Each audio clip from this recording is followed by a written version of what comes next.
Então tá, a live vai ser para nós falarmos sobre o filme Divertidamente 2, tá? Vou fechar os comentários para vocês conseguirem prestar atenção na live. É um filme de animação,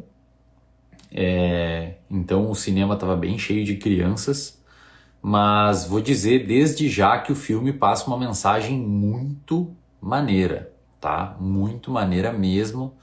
E acho que todos os adultos, principalmente quem é meu aluno aí, que for assistir esse filme, pô, os caras do Divertidamente podiam ter me pagado um cachê, hein? Fazendo uma puta propaganda do filme aqui. Ô, galera do Divertidamente aí, ó. Não sei quem é que produz esse filme, se é a Disney, sei lá. Paga nós aí. É um filme legal, vale a pena assistir, tá? Ele passa algumas reflexões bem interessantes sobre emoções e sobre construção da sua personalidade. E nesta live aqui, o foco dela é dar um parecer, minha opinião, na verdade, né? Do ponto de vista neurocientífico sobre como que o filme retrata as emoções. E eu já vou dar uma contextualizada aqui, se você não faz ideia de que filme é esse, para vocês entenderem. Então esse é o foco da live. Obviamente isso vai ficar numa seara um pouco mais opinativa, mas à luz do que eu já estudei sobre neurociência. Se você não me conhece, eu sou psicólogo de formação e tenho mestrado e doutorado em neurociências, então dá para tirar algumas conclusões bem legais aqui, tá? Primeiro ponto, tá? Esse filme é um filme de animação que retrata a vida de uma criança no primeiro filme e no segundo filme ela já é adolescente. E é bem legal o que eles fizeram nessa transição das emoções de criança para adolescente e tem tudo a ver com aspectos comportamentais, então é bem didático nesse aspecto. No filme número 1, acho que é Raleigh, o nome da menina, não lembro. A menina do filme, ela era criança e dentro da cabeça dela tem algumas emoções e essas emoções são pessoas dentro da criança, dentro da cabeça dela, são bonequinhos. É uma animação, né, pessoal? Então vamos tirar aí o preciosismo e abrir espaço para a parte lúdica. É um filme direcionado para crianças, mas eles fizeram de uma forma tão bacana que nós adultos podemos tirar boas conclusões e prestar atenção. No filme 1, eu lembro que eu assisti e eu tive uma surpresa, porque eu assisti de tantas pessoas me sugerirem, eu assisti e tive uma surpresa. Por quê? Porque os roteiristas do filme, eles acertaram de uma forma bastante precisa, considerando a ideia de ser um filme de criança, alguns aspectos do nosso cérebro. E eu fui pesquisar, eu lembro que eu fui pesquisar e falei que não é possível que um roteirista que não entenda nada de neurociência e psicologia tenha escrito isso de forma tão precisa, considerando a proposta do filme. E aí eu descobri que tinha uma equipe de neurocientistas dando uma consultoria, uma assessoria para os roteiristas. Então tá explicado aí o porquê que estava alinhado com o que a ciência mostrava na época. Então, no filme 1, ela era uma criança e dentro do cérebro dessa criança tinha um painel de controle, né? Um painel de controle, e esse painel de controle era controlado, né? Era manuseado por algumas emoções. Quando ela era criança, as emoções que estavam lá era a alegria, a raiva, o nojo, o medo e a tristeza, tá? Essas emoções, existe uma controvérsia sobre a naturalidade das emoções para uma criança. De fato, o medo, a tristeza, raiva e alegria são bastante presentes no neurodesenvolvimento infantil. Inclusive, muitas crianças elas conseguem manifestar os seus desejos e as suas vontades por meio dessas emoções, principalmente raiva e medo, né? Que se traduz em choradeira, birra e etc. Então legal, foi muito bacana, assim. O nojo realmente é uma emoção, nem sei se caracterizaria exatamente uma emoção, é um debate gigantesco nas neurociências sobre quando que começa a ser uma emoção e quando não começa, mas ali para fins didáticos estava ok, tá? Isso no filme 1, tá? Nem comecei a falar do filme 2 ainda. No filme 2, que eu assisti ontem, ela é uma adolescente. Então ela passou já da fase de criança para adolescência. E aí os roteiristas fizeram uma parada muito genial, E que, de novo, tá, pessoal? Se você for ler a literatura científica, aí tem um pouquinho de bom senso. Se você for ler a literatura científica, obviamente aquilo ali não tá preciso. Até porque se eles fizessem de forma precisa, seria um filme para neurocientistas, né? Porque seriam os únicos que teriam que entender o rolê. Então eles precisaram abrir mão de um certo preciosismo acadêmico para fazer o filme virar popular e entendível por todo mundo e etc. Né? Então, por favor, tenham um pouco de noção aí, a galera principalmente que é do mestrado, doutorado ou é neurocientista, né? Os professores e tal. Obviamente tem que ter um certo... a ideia do filme não é ser um artigo científico, então eles não foram preciosistas nesse nível. Mas eles conseguiram, na minha opinião, fazer uma mescla muito bonita entre o que a ciência mostra e o que dá para mostrar para o público. Então, cara, é muito difícil fazer isso. Você conseguir fazer uma coisa viral, ser fiel ao que a ciência mostra, é muito difícil. E, na minha opinião, eles conseguiram fazer isso, tá?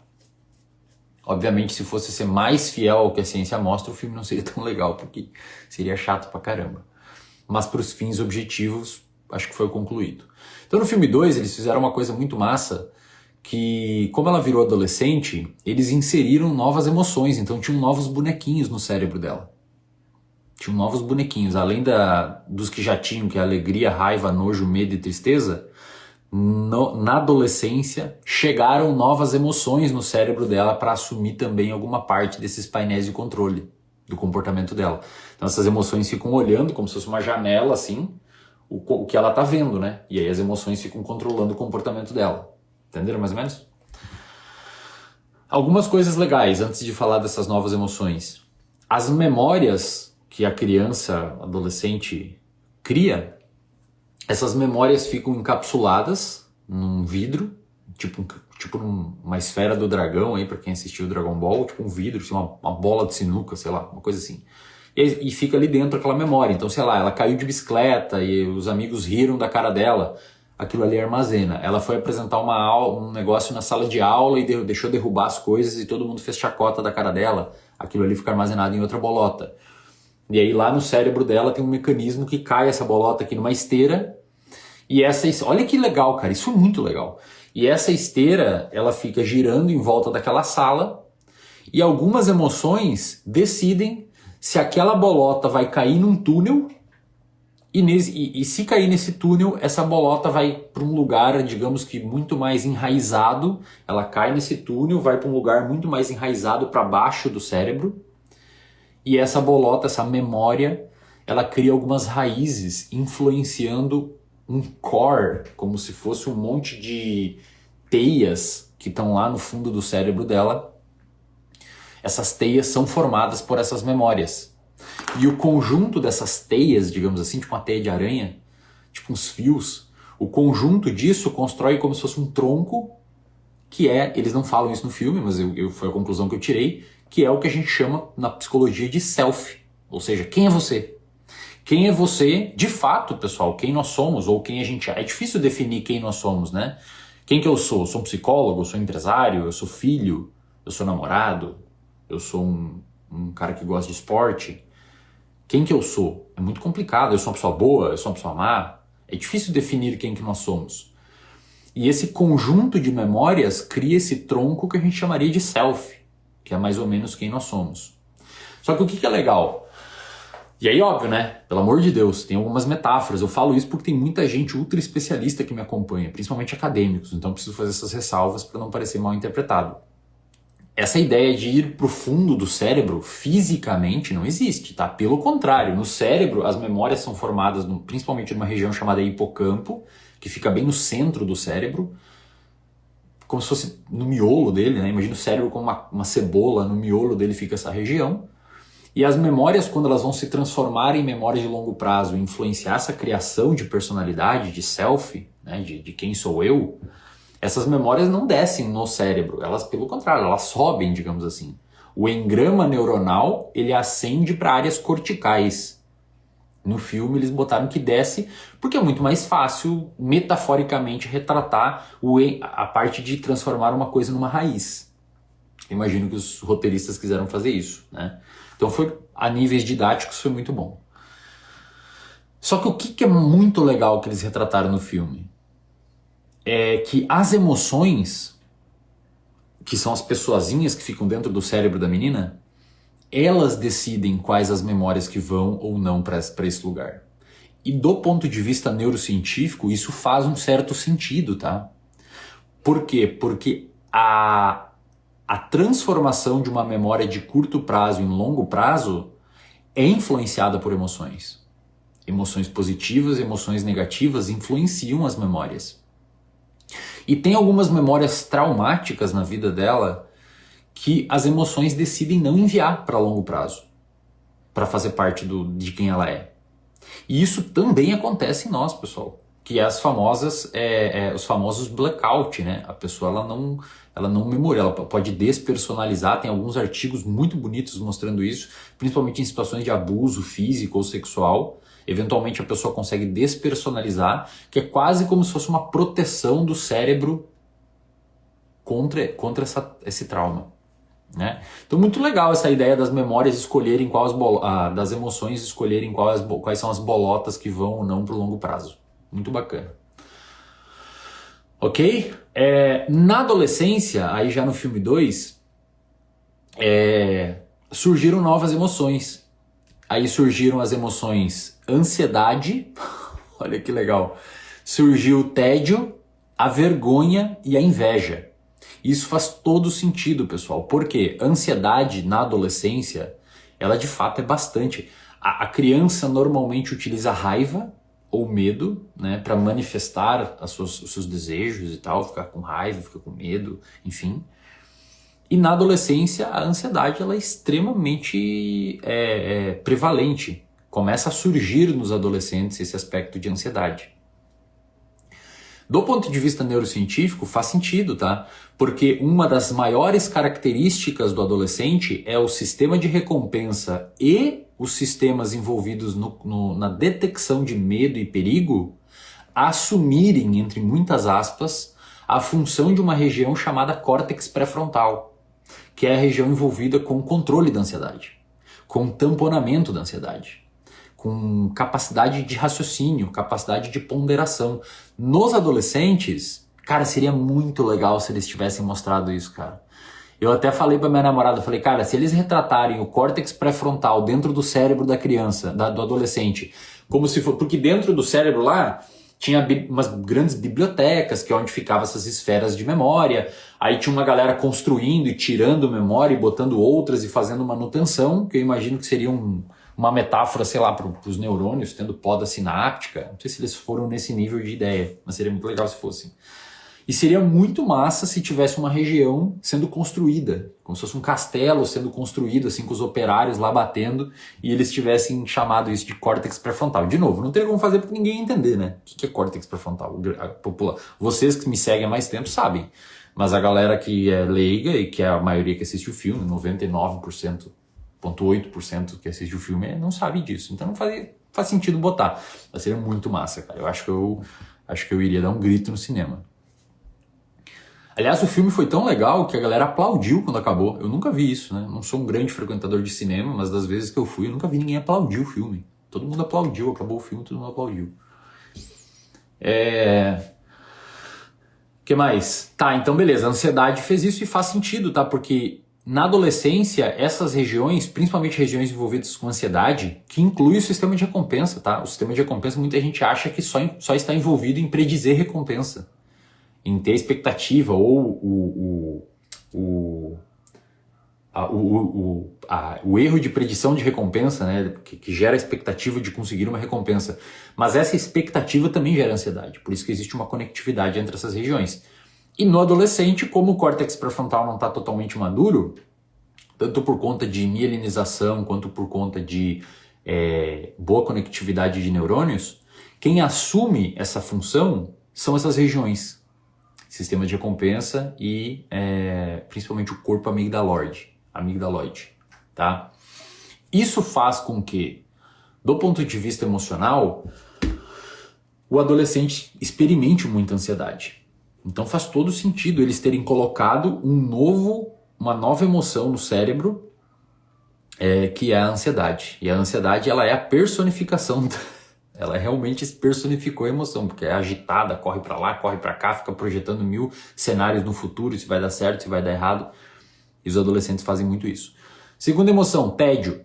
Clássico, né? Adolescente é clássico comportamento de revirar os olhos, assim, e tudo é ruim, tudo é desnecessário, e o mundo é uma merda, e etc. Então, tédio, confesso que teve uma participação tímida no filme, mas o tédio estava lá. Outra vergonha que faz todo sentido, por quê? Porque na adolescência é a época das nossas vidas que a gente mais, e tem estudos provando isso, que a gente mais se importa com os nossos pares, ou seja, com outros adolescentes. Criança, velho, não tá nem aí pro que outras crianças vão pensar dela. Inclusive, dependendo da idade, a criança nem tem essa capacidade, né? Essa teoria da mente, que é imaginar o que outra pessoa está pensando sobre você. Ela desenvolve isso e amadurece isso na adolescência. E aí cria essa sensação de putz, o que será que os outros estão pensando de mim? E isso pode gerar vergonha, se o resultado se a conclusão desse cálculo for negativo. Ou pode gerar inveja, que é a outra emoção que apareceu lá, né? Você se compara com as outras pessoas e isso pode gerar também inveja. Então foi muito legal a produção dessas novas emoções no cérebro. O que rolou? E eu achei muito bacana. Primeiro, quando chegou a adolescência, e eles retratam isso muito bem, antes dessas emoções chegarem no cérebro dela, começou uma grande obra no cérebro. Uma obra mesmo, obra. Pedreiros entraram lá no cérebro, naquela região dos controles, e fizeram uma obra. Só que qual foi essa obra? Cara, eles basicamente bagunçaram tudo. Eles quebraram tudo, derrubaram tudo, quebraram os fios, cortaram o fio dos botões. E as emoções que estavam ali, alegria, tristeza, raiva, nojo, medo, elas não conseguiam controlar direito os botões. Ela apertava para ela ficar triste, ela ficava muito triste. Ela apertava para ter felicidade, ficava muito feliz. Apertava para ter raiva, ficava com muita raiva. E quem que eram... Olha agora que genial isso, cara. Quem que eram essa galera que estava fazendo a obra? A famosa puberdade. A puberdade entrou lá no cérebro e bagunçou tudo, cara. Quebrou tudo os negócios. E aí as emoções que estavam lá tinham uma dificuldade de fazer o trabalho delas. Tudo metaforicamente, tá, pessoal? Do ponto de vista neurocientífico, isso faz um certo sentido porque na puberdade a gente tem um bombardeamento de hormônios no cérebro que interagem com circuitos e engramas de memórias que a gente já fez e circuitos de memórias que a gente já construiu. E de fato eles bagunçam muita coisa, interagem com receptores, fazem um monte de cascata modulatória, alteram um monte de neurotransmissores e sensibilidade a neurotransmissores. Então faz todo sentido a puberdade ter entrado lá e ter quebrado tudo. Né? E aí a pessoa começa a experimentar emoções que já experimentava, só que de forma mais extrema, que é clássico de um adolescente, né? Um outro ponto que eu tinha aqui nessa parte ainda, aí chegaram essas novas emoções, quando teve toda essa bagunça, chegaram as novas emoções. Só que o que começou a rolar, cara? Algumas emoções, elas não estavam conseguindo coabitar com outras. Principalmente a ansiedade e a alegria. As duas estavam brigando muito. Brigando tanto que a emoção ansiedade, o bonequinho da ansiedade dentro do cérebro da menina, expulsou a alegria de lá. Expulsou todas as outras, na verdade, mas a alegria foi a principal briga. Porque até então a alegria era que estava meio que no comando, assim, mais ou menos assim dizendo, enquanto ela era criança. Né? De fato, criança ou tá com raiva ou tá muito alegre, normalmente. Então a ansiedade tomou conta. E, cara, isso faz todo sentido, tá? Por quê? Porque a ansiedade é uma emoção muito poderosa. Porque ela é evolutivamente conservada. Os animais experimentam ansiedade, a gente não chama de ansiedade, mas é um comportamento de responder a algum tipo de percepção nociva do ambiente, com uma resposta funcional de luta ou fuga, né? Ou freezing, dependendo do animal.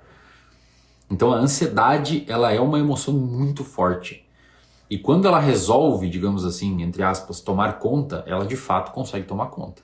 Tá? Ela desliga um monte de sistema, ela joga para escanteio um monte de emoções, tudo isso metaforicamente falando, tá? E ela toma conta do rolê. Só que quando a ansiedade começou a fazer isso no cérebro da menina, as outras emoções, olha que muito louco isso, cara. As outras emoções, elas começaram a concordar que a ansiedade era boa. Por quê? Por que as outras emoções estavam olhando para a ansiedade e falaram, é melhor ela mesma ficar no comando? Por quê? Porque funciona, cara. A ansiedade é útil. E dentro do cérebro da menininha, ela estava sendo útil. Por quê? Porque a menininha era adolescente. Ela precisava lidar com uma série de situações, novos amiguinhos, nova escola, um jogo importante, piriri pororó. E a ansiedade era a única que estava preocupada em fazer acontecer as coisas e dar certo. Então a ansiedade projetava cenários, falava, meu, se não acontecer isso, ela tem que treinar mais para ir bem no jogo, ela tem que estudar porque tem uma prova amanhã. A ansiedade, ela ficava fazendo as coisas andar. Só que o que começou a acontecer depois, e eu digo isso em toda a aula que eu fiz lá no RD, eu já falei, tem aulas lá sobre ansiedade, que eu já falei sobre isso várias vezes. A ansiedade, ela é uma curva em U invertido. É assim, ó, um U invertido, né? Uma curva assim. Se você tem pouca ansiedade, se a ansiedade não tá ali, é muito ruim. Você não se prepara, cara. Mas você vai fazer uma prova se não ficar um pouco ansioso. Prova física, prova na escola, prova no vestibular, prova do Enem, apresentar um trabalho, ir para uma reunião de emprego, performar, tem que ter um pouco. Então, se não tem ansiedade, é ruim. Se tem um pouco de ansiedade, a performance sobe. A performance é boa. Agora, se é muita ansiedade, a sua performance cai. E eles mostraram isso, eles mostraram todas as fases. Sem ansiedade estava ruim, ela não estava se preparando para algumas coisas que era importante ela se preparar. Quando o bonequinho da ansiedade chegou, começou a assumir o controle e começou a melhorar. Então ela começou a ir bem nos jogos, começou a ir bem nas provas, a fazer tudo. Só que a ansiedade ficou tomando muito tempo o controle. E aí ela começou a piorar, por quê? Porque ela não dormia. Ela começou a ter insônia, preocupada com tudo. Começou a projetar um monte de cenário que não deveria. As memórias... Porque quando a ansiedade estava no controle, aquelas bolotas de memórias que estavam sendo criadas, eram memórias tipo, se eu me preocupo, eles até retratam, né? Tem uma prova, aí ela lembra, ela armazena aquela memória de ter ficado ansiosa, ter estudado um monte para a prova, ter passado e tal. E essas memórias que vão sendo armazenadas, a ansiedade, o bonequinho ansiedade, começou a jogar essas memórias para o longo prazo. E essas memórias começaram a infectar um senso de eu da menina, e a menina começou a se entender como uma pessoa ansiosa. Então significa que eu sou assim. E para eu conseguir me dar bem na vida, eu preciso ser assim. E é exatamente o que acontece com muitas de nós. A ansiedade, ela funciona num nível específico, só que a gente generaliza isso, não consegue pisar no freio, e em algum momento isso começa a ficar disfuncional. Ok? Então, ponto aí, parabéns para os roteiristas, gostei bastante dessa retratação. Tá? Dessa forma aí de falar. E aí a ansiedade tirou de jogo a alegria, tirou de jogo outras emoções que são importantes e começou a modular o senso de eu da menina, né? Que mais aqui? Deixa eu ver. Em algum momento, enquanto a ansiedade estava tomando controle e estava dando certo, mas depois começou a bagunçar, as outras emoções que foram, digamos que, expulsas do cérebro, né? Em nós não é assim que funciona, né? Não é assim que funciona. Mas digamos que, metaforicamente, elas foram expulsas daquela região de controle do cérebro, elas estavam lutando para voltar. E elas conseguiram voltar. E aí, quando elas conseguiram voltar... todas as emoções que estavam ali, todos os bonequinhos que estavam juntos, começaram a interagir. Eles perceberam que era bom eles interagirem entre si para criar esse senso de eu. Aí a menina teve uma pequena crise existencial, que acontece muito na adolescência, inclusive. A adolescência é um período que a crise existencial. Eu gosto de rock, aí vai lá e pinta e vira um emo, né? Ou eu sou do funk, aí vai lá e vira um funkeiro. Aí eu sou do skate, agora eu ando de skate. Aí depois muda. Aí raspa o cabelo. Aí essas mini crises que adolescente tem, eles retrataram muito bem no filme. Por quê? Porque as emoções ficam oscilando em quem está tomando controle. E o senso de eu fica começando a se misturar. Em algum momento, as emoções perceberam que todas precisavam interagir juntas. Porque se só a ansiedade ficava interagindo, a conclusão que a menina tinha, tipo, eu sou ansiosa. Teve um momento que só a alegria tava comandando. Só a alegria estava comandando. E a alegria estava evitando mandar para memória de longo prazo algumas informações, algumas memórias, tipo, eu sou ansiosa, a alegria não deixava essas memórias aí. E aí começou a criar um senso de eu sou alegre. E todas as vezes que a menininha não estava numa situação que ela deveria estar alegre, ela ficava mal. Que é a galera aí, nós, né, que temos um senso fixo, rígido de self, tipo, eu sou tal coisa. Sempre que aquilo não acontece, a gente se sente culpado. Pô, mas eu sou uma pessoa tão alegre, tô triste. Aí gera essa culpa, essa angústia. Isso é o que acontecia no filme quando apenas uma emoção estava tomando controle da menina. Mas pro final, todas as emoções entenderam que elas precisavam interagir e controlar juntas para a menina criar um senso de eu híbrido, que na minha opinião é o que nós humanos deveríamos fazer. A menina começou a ter uma crise existencial, teve ataque de pânico, inclusive na adolescência é o período, segundo estudos científicos, onde você tem maior chance de abrir um quadro psiquiátrico, devido a esse monte de enrolação, né, de emoções. E aí a menina começou a ter uma crise existencial e por interpretações e etc, ela entendeu que na verdade ela é tudo aquilo. Ela é uma pessoa ansiosa, ela é uma pessoa triste, ela é uma pessoa alegre, ela é uma pessoa com nojo, ela é uma pessoa com raiva, aquilo se mistura e faz parte do eu dela. E aí ela finalmente entendeu aquilo e as emoções no cérebro, que eram os bonequinhos, elas entenderam que precisavam trabalhar em conjunto. Que tinha momentos que a ansiedade deveria assumir o controle, tinha momentos que a alegria deveria assumir o controle, tinha momentos que a tristeza deveria assumir o controle. Todas as ansiedades olhavam para a tristeza e falavam, agora é sua vez. Aí a tristeza ia lá trabalhar no painel e ela chorava, ficava triste. Por quê? Porque a tristeza é um ótimo regulador emocional. Quando você está triste, você não tem que fugir da tristeza. Você tem que experimentar a tristeza e cuidar para não ter comportamentos que vão piorar a situação. Mas até então estava sendo retratado que tinha uma única emoção que deveria tomar conta da situação e todas elas falharam. Não tem como ser só alegre, não tem como ser só ansioso. Se você é só uma dessas coisas, vai dar problema.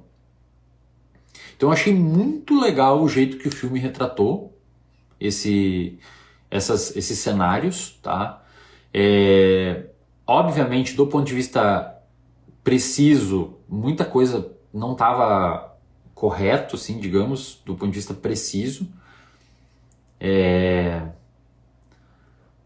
Porque, por exemplo, considerando o nível de projeção axonal de regiões envolvidas, primeiro que o cérebro todo envolve emoções, né? Muita gente atrela a ansiedade à amígdala cerebral. Na verdade, a ansiedade é um produto do balanceamento de atividade do córtex pré-frontal, do sistema de recompensa e do corpo amigdaloide. É um produto disso. Mas muita gente fala que é só amígdala. Por quê? Porque a amígdala detecta perigo. A amígdala do cérebro, tá? Aqui são tonsilas palatinas. Porque a amígdala detecta perigo. E normalmente quando você está em perigo, você fica ansioso. Então, o medo é uma coisa, a ansiedade é outra. Então, do ponto de vista cerebral, se eles fossem retratar precisamente, a emoção medo, tristeza, raiva e ansiedade e talvez inveja deveria ser um só boneco. Mas daí não tem graça, o filme começa a ficar sem graça, né? Porque não fica didático, entendeu? Mas deveria ser um só boneco, né? Considerando como que o cérebro funciona, precisamente falando em termos de conectividade de áreas envolvidas com essas, ou sobreposição de áreas envolvidas com essas emoções, né? Mas daí ninguém assistiu, ia tá só eu lá, olha que preciso, só um cara no cinema, e o faturamento do filme ia ser R$50. Só eu ia assistir, ia ser o faturamento de R$50, e talvez alguns alunos do RD. Então, assim, do ponto de vista preciso, não é bem assim que as emoções se organizam, mas do ponto de vista didático, muito bom o filme. Sugiro que vocês assistam, tá? Agora que vocês têm essa ideia geral do filme, sugiro que vocês assistam, que é um bom filme. E não estou recebendo nada para fazer essa divulgação. É realmente um filme bacana, assim. Parece uma coisa bobinha, mas se você prestar atenção, tem excelentes reflexões. Excelentes reflexões mesmo, tá? E se você tem alguma criança ou um adolescente em casa, talvez seja um baita de uma oportunidade de você fazer algumas reflexões com o seu filho, com a sua filha, sobre como são as emoções e a importância de experimentar algumas emoções, né? E não tentar ficar fugindo. Fechou? Então é isso, pessoal. Só entrei aqui para explicar um pouco para vocês. Muita gente pediu e acho que deu para ter um entendimento geral aí de mais ou menos como eles retrataram isso. O filme é Divertidamente 2. Ok? Se você quer saber mais sobre essas emoções, neurociência, comportamento, cérebro, convido vocês a conhecer o Reservatório de Dopamina. Eu tenho mais de 120 aulas só minhas lá dentro. Só minhas.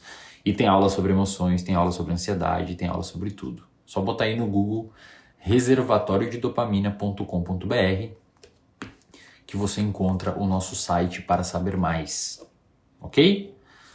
Então é isso. Já tô saindo aqui. Valeu, galera. Ótimo filme para quem for assistir.